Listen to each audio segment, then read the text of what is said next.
I'm your friend, Dr. Charles Apoki. We are the permanent site of Petra Institute.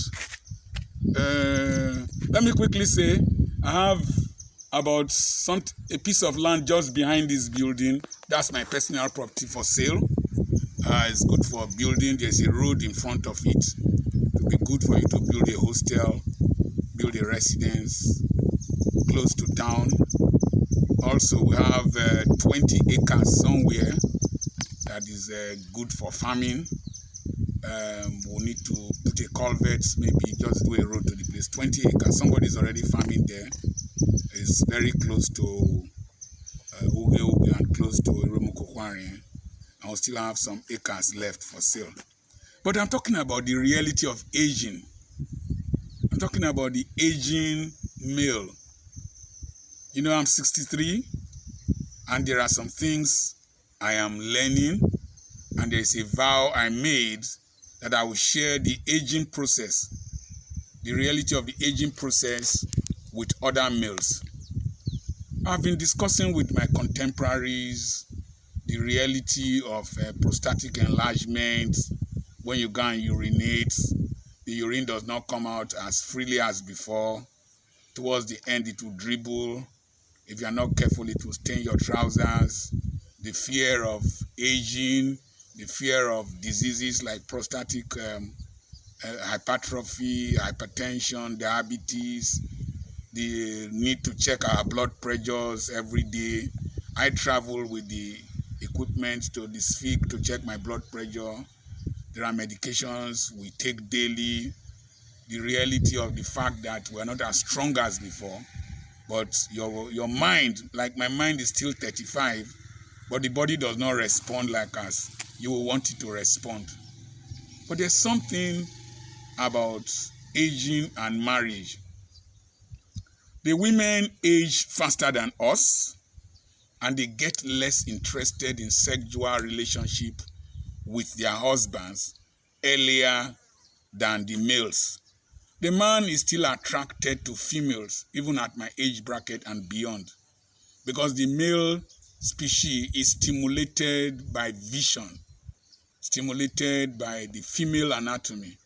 Because when Adam saw Eve the first time, he was stimulated visually. Behold the bone of my bones, the flesh of my flesh. He was attracted and amazed. Now there is a statement about the male species that God made in the Bible. It is not good for the man to be alone. A man needs company. He doesn't need a wife. You can be a wife and not be a companion to your husband. You can be a wife and not be a friend to your husband. In fact, when women reach the age of 60 and above, the wifeology turns to mammology. You want to be our mothers. You want to dictate what we will wear. In fact, as you are driving, your wife is driving for you. Will be directing you, do this, do that. But you have been driving for 30, 40 years. They want to dictate how you will live your life. In fact, it comes to a point, the woman wants to be your boss. She knows everything more than you. The person you used to teach in those days now knows so much. In fact, if you're a preacher, she knows scriptures more than you. She, in fact, wants to correct your theology. And she's more stimulated and happy with other guest preachers compared to you. And it's very interesting. But she does not know that you need a friend. It is not good for the man to be alone. It's the statement that it is not good. I will not leave you comfortless. I will leave for you a comforter, a paraclete, somebody who strengthens you, somebody who is with you always, somebody who attends to you, somebody who cares for you. A man needs a tender touch. He needs caring. In fact, is it called the one bed philosophy or the one bosom philosophy of in those days? Was that when a man goes to work, goes to battle, goes to farm, goes for hunting, he wants to come back to the succulent, soft, tender wife, calm voice. But with industrialization, the woman will go out, work, shout, scream. Maybe she's a boss to men, and then she comes home. She might come home with that attitude. She's tired, she's fatigued, she's stressed up. And then she will still go and cook and do whatever she's doing. She might not be in the mood to care for you, a third old baby in the house, because a man needs attention. It says, and the man shall be your head. It needs adoration. It needs reverence. But you see, research has shown that African American women and even Nigerian women from English-speaking countries that migrated to America don't know how to handle relationship with their male counterparts when they have influence and authority. They want to contend and contest with their husbands. So we are finding a lot of deaths from families, men killing their wives, because the women do not understand that the ego of a man does not like contention. The man is designed as a fighter, has testosterone in his system. He does not like, you see the Ukrainian and the Russian war. It's just a war of ego, a war of pride, a war of insecurity. Sometimes men feel very insecure when they are threatened by whoever is relating with them. So you see the Indian woman in America with the Indian husband. The Indian woman knows how to marry the husband more than the African American woman or the African that migrated to America marrying a man. Contention, rivalry. I buy a car, you want me to buy for you. The Indian can manage one car. The Indian can stay in a small accommodation. So you see a situation where the African male, as he gets older, the Nigerian male, as he gets older, he doesn't have a friend. The children have gone. The mother is friend with the children. The man becomes alone. And it is not good for the man to be alone. According to Miles Monroe, a man does not desire sex. A man needs sex. A man does not desire the company of a woman. A man needs the company of a woman. God has helped me to give me grace to discipline me. The things that bring quarrel between husbands and wife, God has helped me to conquer them. Financial matters, money, no. I can't bring quarrel between my wife and I. I've overgrown that. I live a very simple, minimalistic, frugal life. The things that entice me are not many. The other thing is food. I can't quarrel with her because of food. How much do I eat? I brought my breakfast here and I ate it here. I drank a drink. I'm going to take it home. I might drink it twice again. So I don't need much. The other thing is sex. God has helped me that I have conquered the temptation of falling into adultery and being seduced into adultery. God just helped me. It's not that I'm not tempted. It's not that I don't have the desire, but God has helped me. So you see, particularly pastors' wives, you see the woman wants to do ministry like the man, wants to do deliverance, wants to preach, wants to be in the poster. The husband will shout in the pulpit. She's shouting in the pulpit. They are both tired and exhausted. At a point, there is a gap between the husband and the wife. The wife is preaching to the US, UK. The husband is preaching to Zimbabwe, to Malawi. They want to win kingdoms for God. But at home, there is no relationship. There is no companionship. That's why you find out that a combination of these factors of wanting to mammarize the husband instead of being a companion, the contention, the distance, you find out that when pastors' wives die, they marry on time.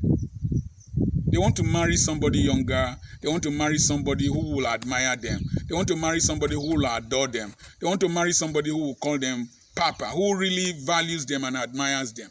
So you see them marrying on time. If you don't understand, if you have not been in their shoes, you will talk rubbish.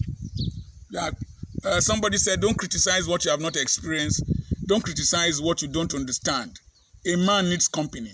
When David was old, they gave him a young girl to keep him warm, even though he did not have sex with her. A man needs to embrace a woman and he will sleep well with the comfort of her body on his body. Even though he might not have an erection to sleep with her, he just wants to hold a woman. It is the nature of a man. He needs a woman. It is not good for the man to be alone. And so you see that men in such relationships, when they get to my age bracket and beyond, you see some men going to take younger wives. You see one former senator marrying models, marrying beautiful girls. You see one former governor marrying like the son's age mate, the daughter's age mate, beautiful lady. There is this need, this hangover that they want to compensate for by marrying these beautiful ladies, by going out with small girls. They might not have energy to sleep with them. They just want the adoration that their finances and their position have earned, will make these girls give to them, that mama at home is not willing to give. It's human nature. If you like, talk rubbish here. If you like, come and talk trash. You have not been to the position. You don't understand what I'm saying. You have not experienced it. You are still deluded by the fantasy that your wife loves you and all that. The reality is that when you get to our age bracket, you face a new reality. It's a shock that will shock you. So that's why you see these men, they go after young girls. They want to go out. They just need company. They just need somebody who can play stupid games with them. Tell them, I want to ta-ta-ta, I want to knock. Hold their male organ. The girl will just sit with the man because they are brash. They will just hold the man's male organ. And you see some of the men go to take medications to be able to satisfy their sexual urge. Some of them even die on top of them. But the truth of the matter is that there is that vacuum from the wife at home, the religious wife at home, the Pentecostal wife at home, the tongue-talking wife at home, the prayer warrior at home, the woman that is more loyal to the pastor at home, daddy, that kneels down to talk to a young boy who is not up to her husband, calling her daddy, calling Dr. Apoki daddy. Now me born you, but you don't respect your husband at home. It drives the men away. It makes the men age quickly. It makes them go to look for other younger girls to play the role you are not playing. You see Queen Vashti, the man, as Arius just said, just wanted the wife to parade around. Even though he was drunk, what will it take the woman to just walk around and come back and sit down? Maybe the man could have given her a big gift. That's the way it is. The average man, no matter how old he is, he needs you, madam. You are first his girlfriend before being mama.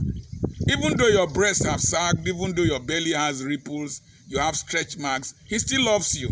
He still wants you. Give him that company, seduce him, dress seductively, let him still be a man. He might not last long. He might come easily, quickly. Don't put him under pressure. He just needs that. He needs the company. He needs sex. He needs closeness. He needs relationship with you. He needs discussion with you. Don't argue. The Bible says it is better to dwell on the top of the roof with vulture and hawks than to dwell in the same house with an argumentative wife, especially in old age. Say it is better for the man to live in the wilderness to dwell in the same house with a hot-tempered wife and an argumentative wife.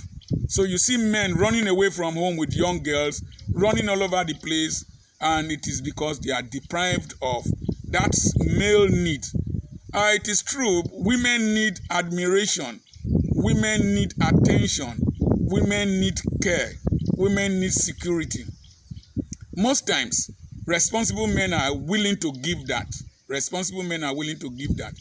But the typical African female that has reached the age of 60, 50 and beyond, they don't know how to manage relationships in old age. You will wonder what made Bill Gates and Melinda Gates to separate. Do you think it's money? Do you think they don't have vision? Do you think it's ungodliness? No. Sometimes, despite the wealth and despite everything, it becomes boring. This is one reality in old age. One reality in old age that I want to also share is that when these women get older, they reach our age bracket. There are some things they don't take. If you tell them to give an account, this business you are doing, how much is your input? How much is your profit? No. Leave me alone. Manage your own, I manage my own. I've asked several men. It's the truth. They don't want to be audited. They don't. In fact, you would. Let me give you an instance. My wife was preparing for her 60th birthday, and there was some. I was trying to be very happy to surprise my babe and all that, and she was angry. Tell me, I tell you, sir, I won't celebrate birthday. I tell you, sir, I won't celebrate birthday. Look at me. Then after some time, she got dressed. He said, let's take picture. I went and embraced her. He said, people no go no say we quarrel before we take this picture. So sometimes you find it difficult to understand what they want. They will give you one counsel. They will give you a contrary counsel. They will confuse you. And so this man, the younger girl respects the older man. The older man gives a counsel she takes and everything. So this conflict is a reality in old age. But you see, I love God. I love my wife. I'm responsible to her. I'm responsible to those who are listening to me. I'm responsible to the generation I mentor. I'm responsible to my children. I am responsible to myself and to God. I remain your friend, Dr. Charles Apoki. God bless you.